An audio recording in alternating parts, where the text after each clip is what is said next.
What is the shortcut key to insert a new worksheet in Excel? Shift plus F11 insert a new worksheet in Excel. Which keyboard shortcut is used to select the entire column in Excel? Control plus spacebar select the entire column in Excel.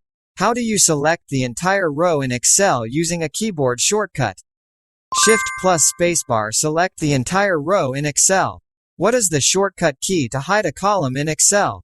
Control plus 0, 0, hide a column in Excel. Which keyboard shortcut is used to unhide a hidden column in Excel? Control plus Shift plus 0, 0, unhide a hidden column in Excel. How can you quickly autofit the column width to the content in Excel using a keyboard shortcut? Alt plus H, O, I autofit the column width to the content in Excel. What is the shortcut key to open the Format Cells dialog in Excel? Control plus 1 open the Format Cells dialog in Excel. Which keyboard shortcut is used to insert the current date in a cell in Excel?